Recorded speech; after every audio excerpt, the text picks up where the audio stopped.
Hello everyone, welcome back to Gyan Bake. আজি ক্লাছত ম্যাথছৰ কিছুমান প্ৰবলেম আমি সলভ কৰিম। আজিৰ আমাৰ টপিকটো হৈছে এৰিথমেটিক প্ৰগ্ৰেছন। AP শৰ্ট ফৰ্মত কোৱা হয়। তাৰ মিনিংটো হৈছে সমান্তৰ প্ৰগতি, ৰাইট? তো যিকোনো এটা সিৰিজ সমান্তৰ প্ৰগতিত আছে নে নাই, সমান্তৰ প্ৰগতি কি হয় হেতু প্ৰথমতে আমি চাই লওঁ। সাপোজ মই এটা সিৰিজ লিখিছো ইয়াতে 1 2 3 4 5 এনেকে আগবাঢ়ি গৈ আছে। আৰু এটা মই সিৰিজ এটা লিখিলো 500 450 400 350 300 এনেকে আগবাঢ়ি গৈ আছে। 3 নম্বৰত মই লিখিলো কি এবাৰ 50 50 একেই নম্বৰ লিখিছো এবাৰ। তো এই তিনিটা সিৰিজতে আপোনালোকে মন কৰক প্ৰথম সিৰিজটো চাওক। একৰ লগত আৰু এটা এক যোগ কৰিলে 2 পাম। এগেইন 2 লগত আৰু 1 এড কৰি 3 পাম। 3 লগত 1 যোগ কৰি 4 পাম। 4 লগত 1 এড কৰি 5 পাম। তো এনেকে সিৰিজটো আগবাঢ়ি গৈ আছে। সেকেন্ড সিৰিজটোত চাওক আপোনালোকে 500 লগত 500 পৰা যদি আমি 50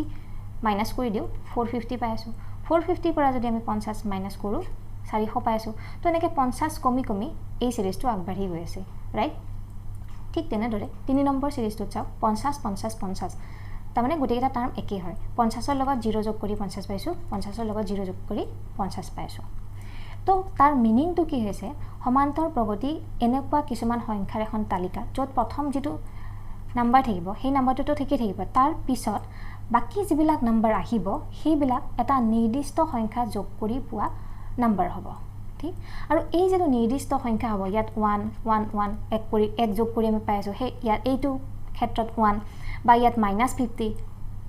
50 বিয়োগ কৰি আমি পাই আছিলো বা ইয়াত 0 সেই নিৰ্দিষ্ট সংখ্যাটোকে কোৱা হ'ব কি কমন ডিফাৰেন্স। তাৰ মানে সাধাৰণ অন্তৰ CD ক আমি লিখিম D বুলি। ওকে, আৰু যদি সমান্তৰ প্ৰগতিত থাকে তেতিয়া হলে এই যিবিলাক নাম্বাৰ সাপোজ 1 2 3 4 5 এই নাম্বাৰ বিলাকক আমি কি নাম দিম টাৰ্ম বুলি কম। বুজি পাইছা কথাটো? নাম্বাৰ বিলাকক আমি টাৰ্ম বুলি কম। যেটো ডিফাৰেন্স কমন ডিফাৰেন্স সাধাৰণ অন্তৰ হ'ব তাক আমি D বুলি কম। ওকে, আৰু এই যেটো D হয় সেই D টো পজিটিভ হ'বও পাৰে, নেগেটিভ হ'বও পাৰে আৰু 0 হ'ব পাৰে। প্ৰথম যেটো সিৰিজ হয় তাত মন কৰক ইয়াত পজিটিভ হয় +1 কে আগবাঢ়ি গৈ আছে। এইটো ক্ষেত্ৰত -50 হয় আৰু ইয়াত 0 হয়। গতিকে D সদায় পজিটিভ হ'ব পাৰে, নেগেটিভ হ'ব পাৰে, 0 হ'ব পাৰে। কথাটো বুজি পাইছে? এতিয়া যিকোনো এটা সিৰিজ যদি এপি থাকে আমি ধৰি ললো প্ৰথম যেটো টাৰ্ম হ'ব A বুলি লিখিলো। তাৰ পিছত আমি সেকেন্ড টাৰ্মটো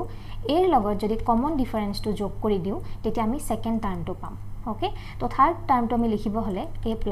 2D এনেকে আমি লিখিব পাৰো। ক্লিয়াৰ? এতিয়া চাব আমি প্ৰথম টাৰ্মটোক নাম দিলো A1, সেকেন্ডটোক আমি লিখিব পাৰো A2 A3 dot dot dot dot দি পেলাই যেটো n টাৰ্ম হ'ব হেতুক আমি AN বুলি লিখিব পাৰো, ৰাইট? এতিয়া AN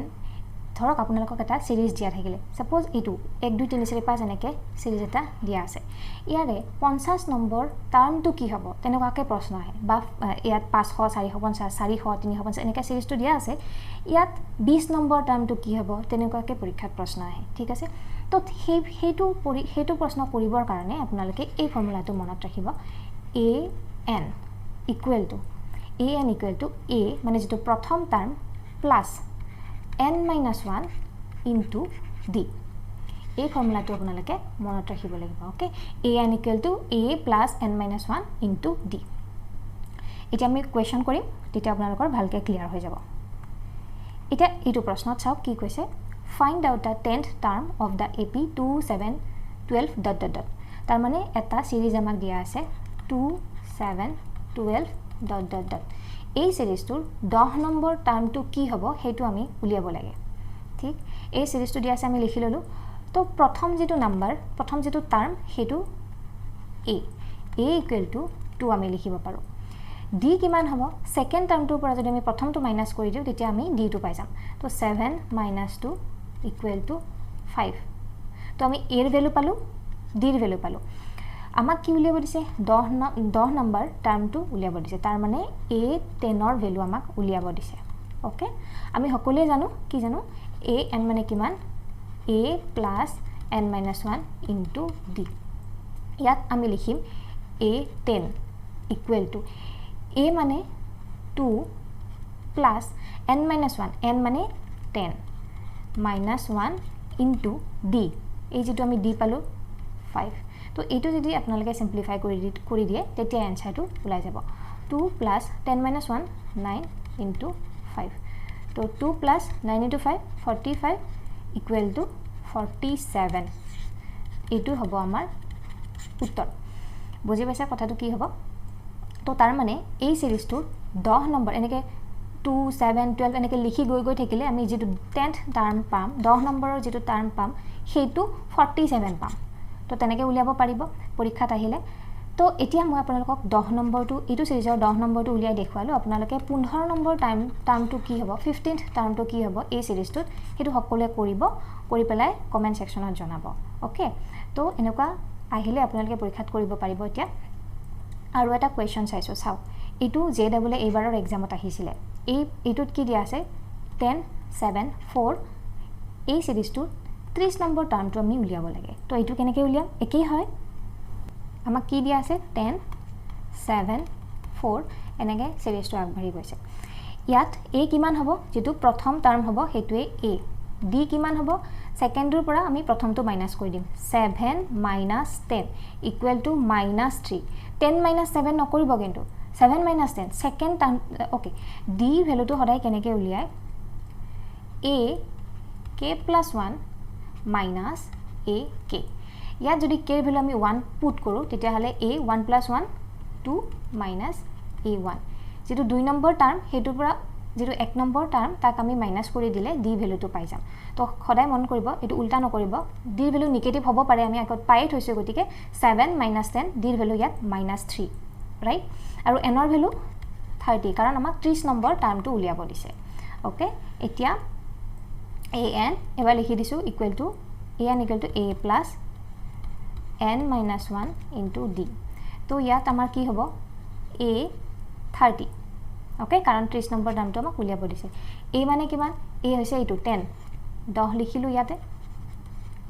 প্লাস n মানে 30 minus 1 আৰু d মানে হৈছে -3 ক্লিয়াৰ তো 10 plus 30 minus 1 29 into -3 তো 10 এই মাইনাসটো এই প্লাসটো ইয়াত মাইনাস হৈ যাব রাইট আৰু 29ক আমি যদি 3 ৰে মাল্টিপ্লাই কৰো 3 ৰে যদি আমি পূৰণ কৰো তেতিয়া হলে কি পাম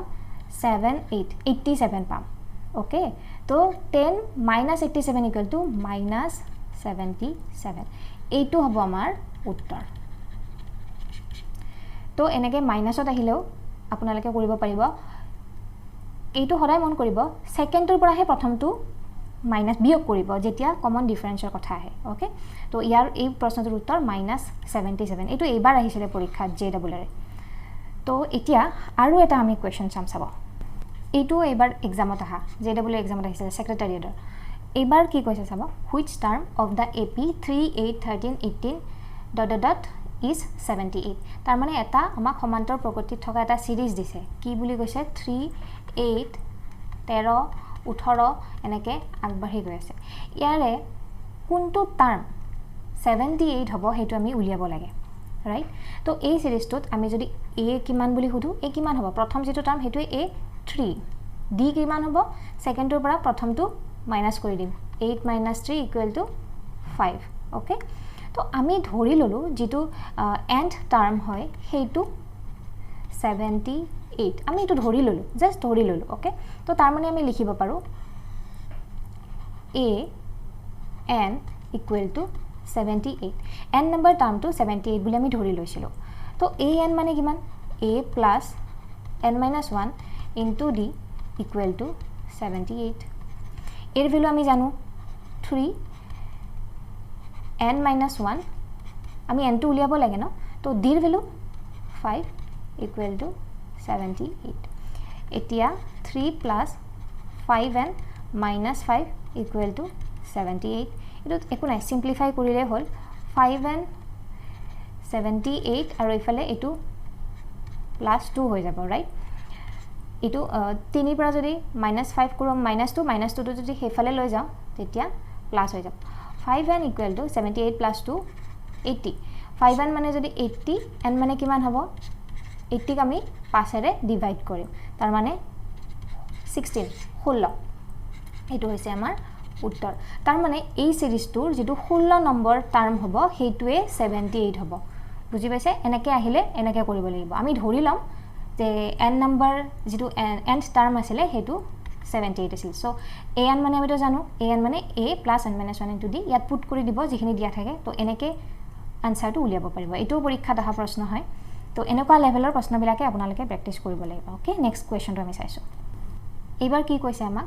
if the third and ninth terms of an AP are 4 and -8 respectively which term of this AP is 0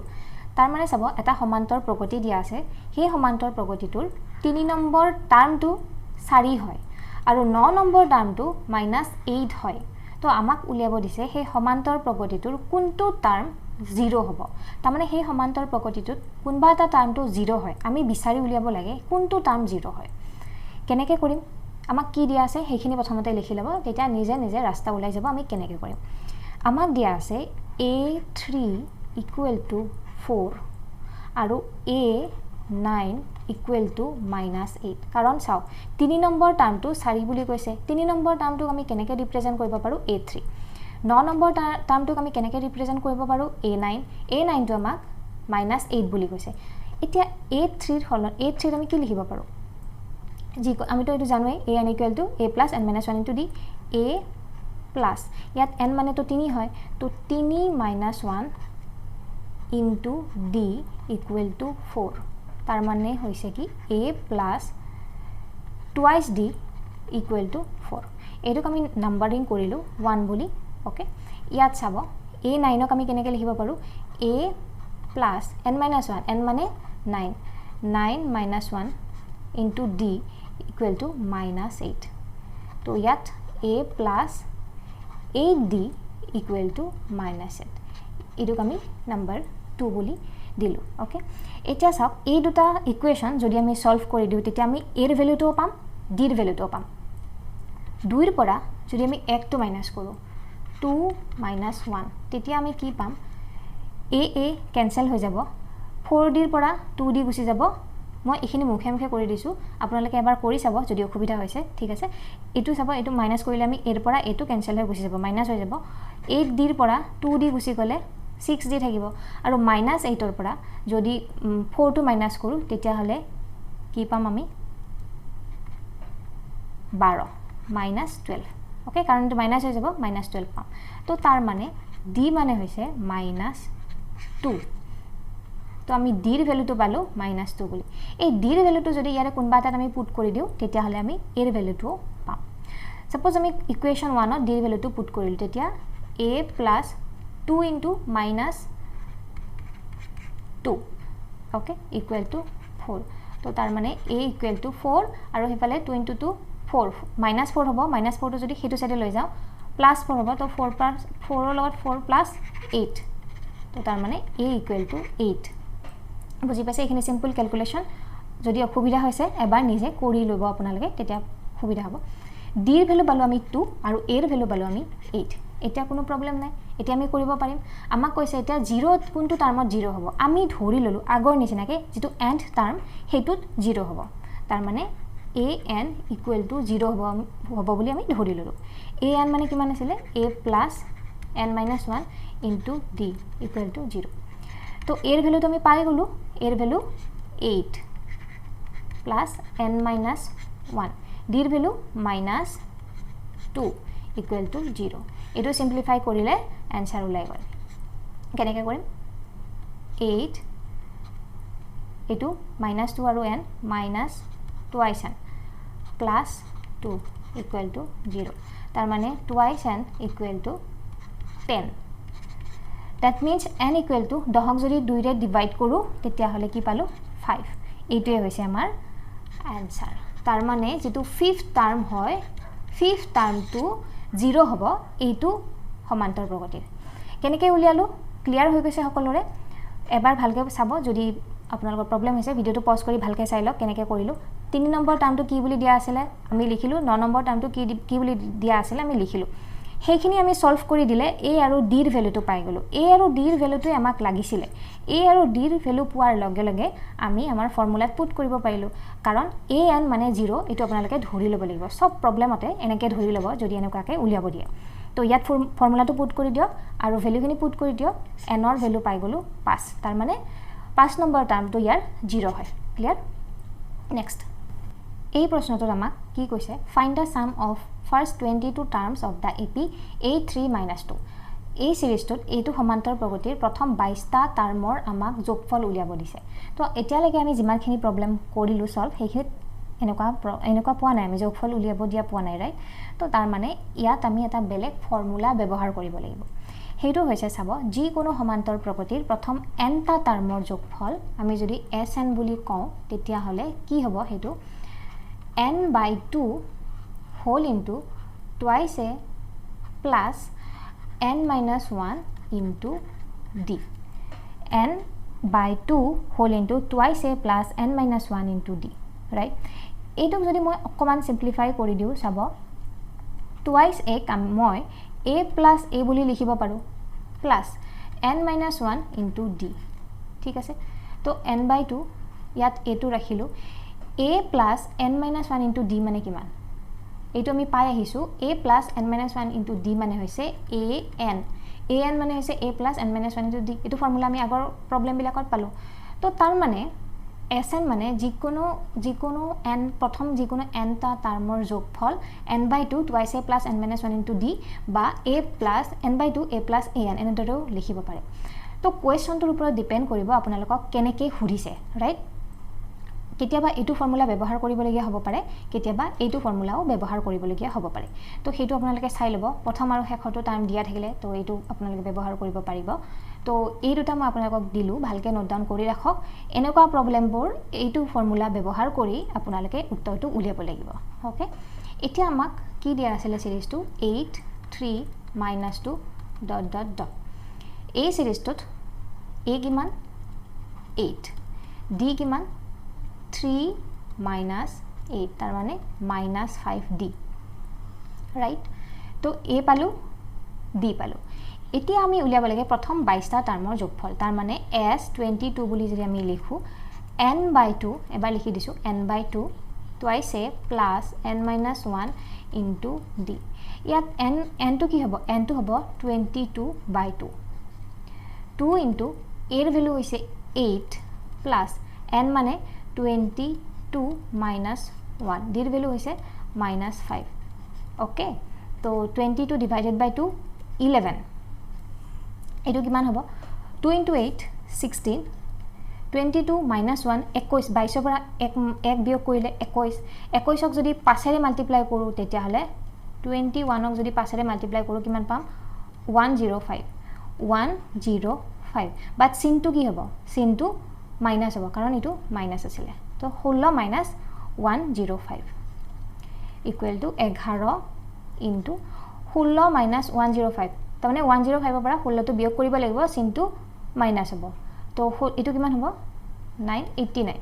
right 89 কিন্তু এটো মাইনাস তো এটা 89ক 11 ৰ হৈতে যদি আমি পূৰণ কৰো তেতিয়া হলে পাম কিমান 9 আৰু ইফালে 97 বাট সাইনটো মাইনাস তাৰ মানে 979 মাইনাস হেতু হ'ব আমাৰ উত্তৰ বুজি পাইছে কথাটো কেনেকৈ হল sn মানে n/2 twice a plus n-1 into d সেই ফৰ্মুলাটো আমি পুট কৰিলো কৰি পেলাই আনসাৰটো পালো তো এনেকুৱা প্ৰবলেম আহিলে আপোনালোকে এই ফৰ্মুলাটো ব্যৱহাৰ কৰিব লাগিব ওকে সামেশন উলিয়াবৰ কাৰণে ইয়াত যি কোনো টাৰ্ম দিব পাৰে তো এই ফৰ্মুলাটো ব্যৱহাৰ কৰি আপোনালোকে উত্তৰটো উলিয়াব পাৰিব এইটোত আমাৰ উত্তৰ হৈছে -979 ক্লিয়াৰ নেক্সট কোৱেশ্চনটো চাও ইটো জে ডাবলত এবাৰ আহিছিলে সেক্ৰেটাৰিয়েটত এই কোৱেশ্চনটোৱে লৈছো if the sum of the first 14 terms of an AP is 1050 and its first term is 10 find the 20th term তাৰ মানে এটা সমান্তৰ প্ৰগতিৰ 14 নম্বৰ টাৰ্মটো 1050 বুলি দিয়া আছে আৰু যেটো প্ৰথম টাৰ্ম হয় তাৰ মানে এৰ ভ্যালুটো আমাক দিয়া আছে 10 বুলি তো আমি 20 নম্বৰ টাৰ্মটো কি হ'ব উলিয়াব লাগে তো লিখি লৈছো আমাক কি দিয়া আছে প্ৰথম 14টা টাৰ্মৰ সামেশন দিয়া আছে তাৰ মানে s14 ৰ ভ্যালুটো আমাক দিয়া আছে কিমান দিয়া আছে 1050 ঠিক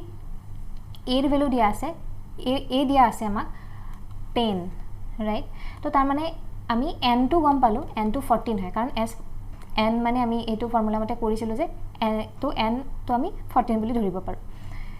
আমি উলিয়াব লাগে a20 ইকুৱেল টু কিমান তাৰ মানে আমি 20 নম্বৰ টাৰ্মটো উলিয়াব লাগে ৰাইট এইখিনি ক্লিয়াৰ হৈছে কি দিয়া আছে আমি সেইখিনি ক্লিয়াৰ হৈছে সকলোৰে এতিয়া আমি লিখিব পাৰো sn equal to n/2 twice a plus n minus 1 into d তো ইয়াত আমি লিখিব পাৰো s14 ওকে s14 নিলিখি মই ডাইৰেক্ট 1050 বুলি লিখি দিছো 1050 n মানে 14 divided by 2 2 into a মানে 10 plus n মানে 14 minus 1 আৰু d ৰ ভ্যালুটো আমি নাজানো তো d ক্লিয়াৰ 1050 into এটো কিমান হ'ব 7 হ'ব 7 2 into 10 20 plus 14 পৰা 1 যদি মাইনাস কৰো 13 d এতিয়া সিম্পলিফিকেশন টু ইজি কৰিবৰ কাৰণে এই 7 টোৰে 1050 এটো আপোনালোকে ক্যান্সেল কৰিব পাৰে তো 7 ৰে যদি 1050 আপোনালোকে কাটে তেতিয়া হলে কিমান হ'ব 1 আৰু 5 আৰু 0 150 হ'ব ৰাইট তো এটো সাইডে চাব লিখি দিছো 150 equal to 20 plus 13d তো 20 যদি এটো সাইডে লৈ আনো 150 minus 20 হৈ যাব তাৰ মানে 130 থাকিব ৰাইট আৰু 13d 130 মানে 13d 13d তো d মানে কিমান হ'ব 130 divided by 13 তাৰ মানে 10 d ৰ ভ্যালু আমি 10 পালো ক্লিয়াৰ হৈছে এইখিনি কথা তো এতিয়া d ৰ ভ্যালু 10 পালো আমি উলিয়াব লাগে a20 a20 ৰ ভ্যালুটো আমি উলিয়াম কেনেকৈ চাব an মানে a plus n minus 1 into d বুলি জানে সকলে তো ইয়াত আমি উলিয়াব লাগিব a20 মানে a plus n minus 1 into d a মানে 10 plus n minus 1 ইয়াত n টো কিমান হ'ব 20 কাৰণ আমি 20 নম্বৰ টাৰ্মটো উলিয়াব লাগে 20 minus 1 d ৰ ভ্যালু আমি পালো 10 তো 10 plus 20 minus 1 19 into 10 okay तो 10 plus 19 into 10 190 तो এই ওপৰত লিখি দিছো তো 190 190 এটো সব 190 আৰু 10 যদি আমি প্লাস কৰো আমি কি পালো 200 তাৰ মানে a20 equal to 200 এইটোৱে আমাক সুধিছিলে এইটোৱে আমাৰ উত্তৰ বুজি পাইছে সকলোৱে 14 নম্বৰ টাৰ্মৰ সামেশনটো আমাক দিয়া আছিল যোগফলটো তাৰ মানে s14 14টা টাৰ্মৰ প্ৰথম 14টা টাৰ্মৰ যোগফলটো আমাক দিয়া আছিল 1050 তাৰ মানে s14 equal to 1050 প্ৰথম টাৰ্মটো দিয়া আছিল n টো আমি গম পালো 14 বুলি আমি উলিয়াব লাগে 20 নম্বৰ টাৰ্মটো কি হে সিৰিজটো